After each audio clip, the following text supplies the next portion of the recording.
नमस्कार, तुम्ही पाहताय लाईव्ह महाराष्ट्र झोन न्यूज आणि सध्या मोडणीम मधून मोठी अपडेट येत आहे। काल रात्री साधारणपणे 2:15 ते 3च्या दरम्यान या परिसरातील 4 दुकान आणि एक घर फोडल्याचं चोरट्यांनी त्याच्यातून काही कॉपर वायर चोरीला नेलेले आहेत आणि त्याची साधारणपणे ह्या 4-5 आपण ह्याची परिस्थिती पाहिली तर साधारणपणे 2 ते 2.5 लाख रुपयाची चोरी झाल्याचं आता आपल्याला माहिती मिळते।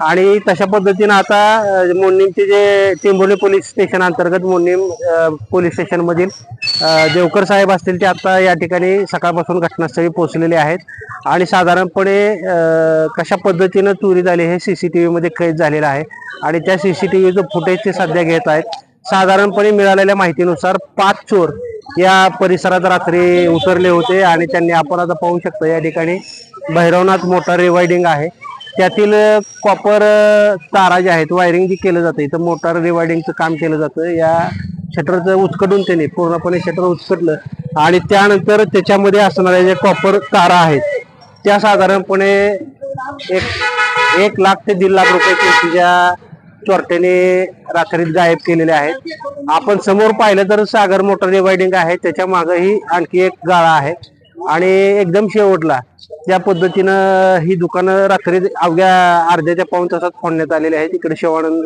किराणा स्टोर्स आहे, त्यांचा फक्त पाठीमागचा पत्रा कापण्यात आलाय आणि तेलाचं थोडंसं नुकसान आणि बाकीच्या काही खाद्यपदार्थाचं नुकसान केलेलं आहे, त्याचं मात्र काही नेलेलं नाही। आणि याच शॉपिंग सेंटरच्या पाठीमागं घर आहे ते देखील फोडण्याचा प्रयत्न केलेला आहे। घरातील कपडे विस्कटलेले आहेत, घरातील दुसरं सामान काही नेण्यात आलेलं नाही। पण साधारणपणे 2-2:15 वाजता आले आणि सुरुवातीला जे आता सीसीटीव्ही मध्ये चोरटे कैद झालेले आहेत त्यातील दोघांनी या मुख्य जो विद्युत खांब आहे त्याच्यावरील लाईट जी आहे ती सुरुवातीला त्यांनी बंद केली, ईओच्या सहाय्याने ती फोडण्यात आली। त्यानंतर मग शटरवरती त्यांनी उचकटून त्या आतील जे सामान आहे ते चोरून नेण्याचा प्रयत्न केलेला आहे। 1.5 ते 2.5 लाख रुपयाच्या दरम्यान चोरी झाल्याचं सध्या तरी इथल्या नागरिकातून चर्चा आहे। कॉपर वायर असेल आणि सगळ्यात महत्वाचं या परिसरातील जवळपास 19 सीसीटीव्ही कॅमेरे त्यांनी बंद केलेले आहेत, फोडलेले आहेत, तोडलेले आहेत असं यात आपल्याला निदर्शनास येते। समोर जर पाहिलं तर समोरच्या बालाजी एंटरप्राइजेस इथले जे सीसीटीव्ही बाहेर लावलेले होते ते चोरट्यांनी रात्री फोडलेले आहेत, त्याच्या वायरी ज्या आहेत त्या सुरुवातीला तोडलेल्या आहेत आणि पूर्णपणे तोंडावरती मास्क लावून हे चोरटे या ठिकाणी 2:15 ते 3च्या दरम्यान आलेले होते। या परिसरात व्यापारी गाड्या असल्यामुळे मोठ्या प्रमाणात सीसीटीव्ही आहेत, त्या सीसीटीव्हीच्या अगोदर तोडफोड करण्यात आली। अक्षरशः नियोजनबद्ध पद्धतीनं ही चोरी करण्यात आल्याचं आता तरी प्राथमिक तपासणीत म्हणजे सीसीटीव्हीच्या आधारे जर आपण फुटेज पाहिलं तर दिसून येते। मोडणीम आउटपोस्टचे पोलीस कर्मचारी असतील ते आता पोहोचलेले आहेत, सीसीटीव्हीची फुटेज सध्या पाहत आहेत आणि या परिसरात आता व्यापाऱ्यांमध्ये घबराटीचं वातावरण आहे। आणि दुर्दैवानं सांगायचं म्हटलं तर गेल्या 1 वर्षभरापूर्वी या शॉपिंग सेंटर मधले आणखी काही गाळे फोडलेले होते।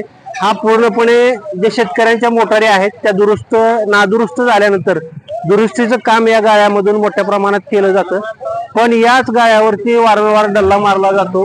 यातील ज्या कॉपर वायर असतील किंवा तांब्याच्या वायरी असतील यांची किंमत फार मोठ्या प्रमाणात आहे आणि त्यामुळे ह्या कॉपर वायरी असतील किंवा रिवायडिंगला आलेल्या मोटारी असतील, बुशिंगा असतील, हे साहित्य मात्र वारंवार या ठिकाणी चोरून नेलं जात आहे।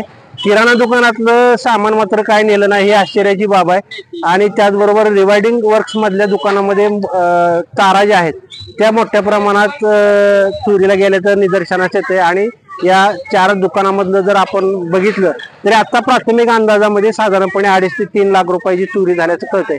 वारंवार अशा घटना मोडणीमध्ये होत आहेत, त्यामुळे व्यापारी धास्तावलेले आहेत आणि सगळ्यात महत्वाचं म्हणजे या परिसरातील व्यापाऱ्यांमध्ये गेल्या 1-2 वर्षापासून हा भीतीचं वातावरण आहे।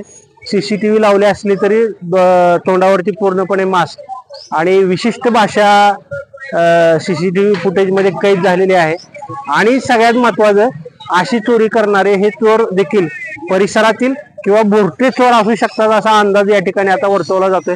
सध्या तरी आज आठवडा बाजार असल्यामुळे परत सुरळीत दुकानं उघडून दुकानदार ग्राहकांच्या सेवेत आहेत, मात्र आता पोलीस प्रशासन तक्रार दाखल झाल्यानंतर कोणत्या पद्धतीनं भूमिका घेणार आहे आणि या चोरट्यांचा तपास लावणार आहे का हा प्रश्न या ठिकाणी निर्माण होतोय. सध्या तरी व्यापाऱ्यांमध्ये प्रचंड घबराट आहे. मोठ्या कष्टानं आणि मोठ्या हिमतीनं या व्यवसायामध्ये उतरलेले हे जे व्यापारी आहेत, दुकानदार आहेत, त्यांच्यावरती मात्र हा चोरट्याने एक प्रकारे घाला घातलेला आहे. निश्चितपणाने पोलीस प्रशासन याची दखल घेईल यात शंका नाही. कॅमेरा पर्सन अजित खडकेसह मी रमेश शिरसट, मोडन.